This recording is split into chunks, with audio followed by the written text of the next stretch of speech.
So guys, welcome back to my channel. It's me Sanjana Gupta. Actually मैं ये video को मैं रात में ही शूट करने वाली थी। मेरे एग्ज़ाम है 11th को इंग्लिश की। तो मैं सोची थी कि 10th के रात को मैं ये वीडियो शूट करूँगी, मैं जब से पढ़ूँगी तो एंड रात में ही अपलोड भी कर देती। बट मैं रात में सो गई हूँ एंड मैं लिटरली 10 मार्च को मैं रात में सोने गई तो मेरा नींद जाकर खुलता है 2 बजे के करीब में। ठीक है, 2 बजे के करीब में मैं अचानक से उठती हूँ। भाई मैंने इंग्लिश की प्रिपरेशन की ऐसी की तैसी लग गई। मतलब मैं कितने सारे चैप्टर्स मांगे थे इंग्लिश में, मेरा राइटिंग सेक्शन भी अच्छे से नहीं हुआ। मेरा दिमाग चकरा गया। मतलब हम सोच रहे हैं कि ये क्या हो गया भाई, अब क्या होगा। तो अभी मैं तब से एकदम घिस घिस के लगी हुई हूँ।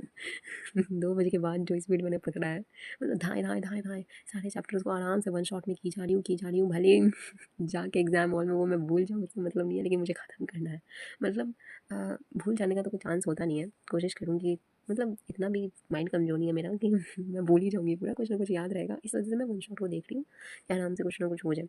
तो अभी आप देखिए, रात में, रात नहीं अब तो सुबह हो गई। सुबह के 4:30 बज रहे हैं। मुझे कहाँ वीडियो शूट करना था, मुझे 8-9 बजे 10 बजे, कहाँ मैं 4:30 बजे सुबह में शूट कर रही हूँ। इट मीन्स 4:30 बजे सुबह, मतलब आज 11 मार्च हो गया और आज ही हमारा एग्ज़ाम है।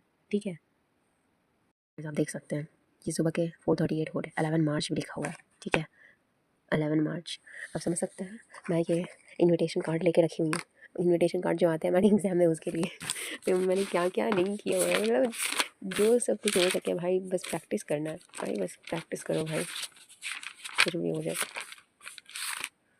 यहाँ पे हमारे इंग्लिश का बुक पड़ा हुआ है, बात रहा फ्लेमिंगो का। ये देखिए, पता नहीं मुझे किस तरीके का बुक मिला है, जो पेज आधा ही बाहर ही है। फ़िलहाल तो मैं अपने एरिया में ही बैठ कर पढ़ती हूँ। मेरे एग्ज़ाम के टाइम में ऐसा ही हाल रहता है, तब से ये ऑन ही है, पूरी रात ऐसे ही ऑन रहा। गाइस, मैंने आप लोगों को दिखा ही दिया, मतलब सुबह के 4:30 बजे बैठकर मैं जागरण कर रही हूँ। मुझे अभी सोना चाहिए था, लेकिन मुझे जागरण करना पड़ रहा है क्योंकि मैं पहले ही सो चुकी हूँ ना, इसलिए। एक्चुअली मेरी तबीयत ठीक नहीं थी। ठीक है, मैंने जैसे आप लोगों को लास्ट वीडियो में बताया कि मैं 1-2 दिन पहले वीडियो डाल दूँगी, वो मैं डाल नहीं पाई बिकॉज़ मुझे सर्दी भी हो गया, बुखार भी हो चुका है। पहले तो मुझे स्वॉलन इन्फेक्शन हुआ था, पहले वो ठीक हुआ, अब उसके बाद मुझे सर्दी बुखार पकड़ लिया है। मैं ही जान रही हूँ मैं किस कंडीशन में मैं पढ़ रही हूँ। ठीक है, मेरी हालत बस मुझे ही पता है। दवाई खा करके मुझे पढ़ना पड़ रहा है, लेकिन पढ़ना ही पड़ेगा। ऑफ कोर्स बोर्ड से रिस्क भी नहीं ले सकते हैं। बस फिजिक्स केमिस्ट्री के जैसा एग्ज़ाम मेरा इंग्लिश का ना जाए, और जाएगा भी नहीं। तभी मैं, है ना, इंग्लिश तुम नहीं जाओगे मेरा घटिया।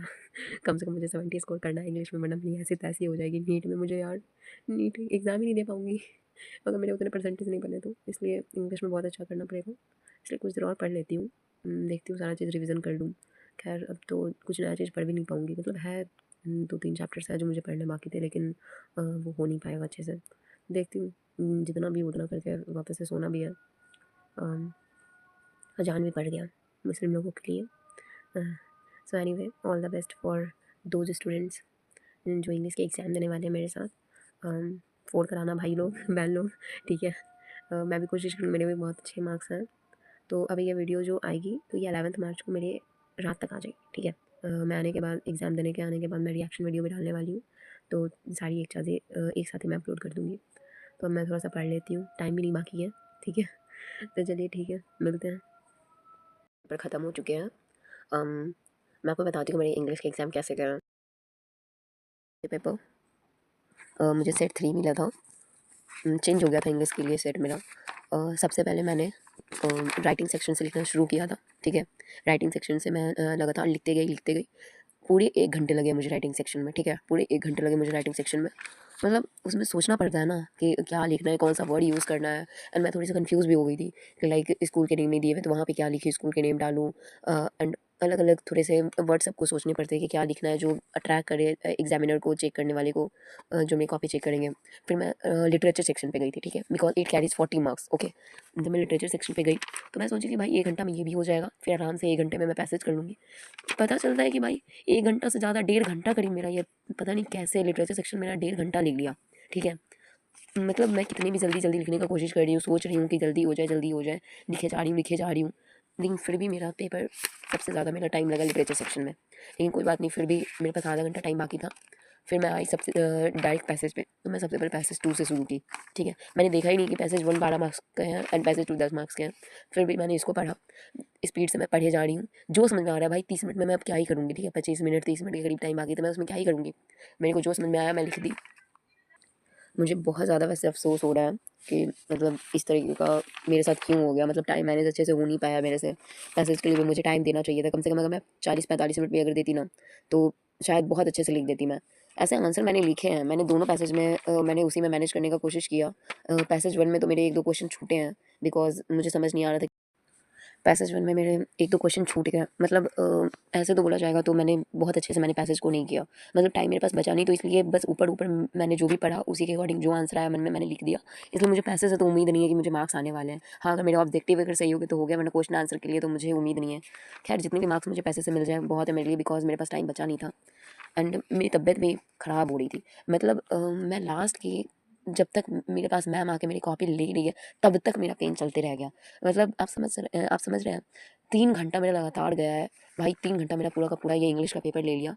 ऐसे मैं ये नहीं बोलूँगी कि इंग्लिश के पेपर टफ थे, कुछ भी थे, लेकिन हाँ, लेंदी बहुत ज़्यादा थे, बहुत ज़्यादा टाइम लिया। अब बताइए इसमें मेरे को 40 टू 50 वर्ड्स में मेरे को आंसर लिखने और बस 2 मार्क्स कैरी कर रहा है। ये भी बस 2 मार्क्स कैरी करना है और मुझे इसमें इतने सारे क्वेश्चन आंसर वो करने थे, मतलब सबको करने थे। इसमें हम लोग को 120 से 150 वर्ड में बोल रहा है। मतलब ये एक तरीके का तो भाई एस्से बोल दिया ना हम लोग को कि 2 एस्से लिखो, इस टॉपिक में 2 एस्से लिखो, 5 मार्क्स का था, खैर करना ही था। इसलिए ओवरऑल पेपर ठीक थे, कोई मुझे इससे कोई शिकायत नहीं है। हाँ, पैसेज में प्रॉब्लम्स होती है बिकॉज़ ये अनसीन पैसेज आते हैं, डायरेक्ट आपको आंसर नहीं मिलता है पैसे से, इसलिए थोड़ी-सी प्रॉब्लम हुई है मुझे पैसेज में। लेकिन उम, खैर मुझे तो बहुत ज़्यादा प्रॉब्लम हो गई क्योंकि मेरे पास टाइम नहीं थे। लेकिन और सबसे भी मैंने पूछा है, उन्होंने कहा है कि हाँ, पैसेज ओवरऑल ठीक था।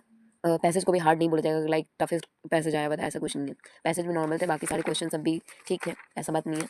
वैसे भी हम लोग अगर पूरे साल नहीं पढ़कर, अगर कुछ दिन पढ़कर अगर इंग्लिश के एग्ज़ाम दे रहे हैं, तो भाई ओवरऑल उसके अकॉर्डिंग तो भाई पेपर बहुत मस्त है, बहुत मस्त।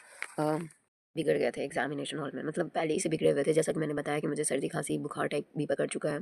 पता नहीं एग्जाम्स के पहले ही, सारी एग्जाम्स के पहले ही मेरी तबीयत क्यों इतने ज़्यादा बिगड़े हुए हैं। मेरी आवाज़ से भी आप लोगों को पता चल रहा होगा। मैं किस तरीके से बोल रही हूँ मुझे ही पता है। क्लियर बोलने का कोशिश कर रही हूँ, लेकिन मेरी आवाज़ पूरी गला बज बज गया हुआ है, ठीक है। मेरे अच्छे से लैंग्वेज मैं नहीं समझा पा रही हूँ, लेकिन खैर कुछ भी हो। होली भी आने वाला है, मुझे खुद स्ट्रेस है कि होली मैंने किस तरीके से जाएंगे। अगर मैंने होली में अगर पानी से खेल लिया ना, पक्का मैं बेड पकड़ने वाली हूँ। एंड फिर मेरे 18 को एग्ज़ाम है, मेरे 18 को पेंटिंग के एग्ज़ाम है, 18 को पेंटिंग के एग्ज़ाम होने वाले हैं। सो थोड़ा सा ध्यान तो रखना पड़ेगा। एग्जामिनेशन हॉल में पता है मेरे साथ क्या हो रहा था। मतलब मुझे खांसी आ रही है, अजीब तरीके का मन कर रहा है, उल्टी जैसा मन हो रहा है। मेरे को सर्दी एक तरफ से है एंड मैं एक तरफ से लिखे जा रही हूँ। मतलब एक हाथ से लिखे जा रही हूँ, एक हाथ से मैं अपने नाक पे रुमाल रखी हुई हूँ। इस तरीके का हाल था। पानी पी रही हूँ ताकि खांसी कंट्रोल हो, कुछ फ़ायदा नहीं हो रहा। कैसे भी करके मैंने एग्ज़ाम्स दिए हैं। अम, लेकिन पता नहीं क्या हो रहा है मेरे साथ, तबीयत तबीयत पे तबीयत बिगड़ रहा है, पता नहीं किसकी नज़र लगी है, क्या हो गया है मेरे साथ। बट एनीवे कोई बात नहीं, ये सब तो लगा ही रहता है।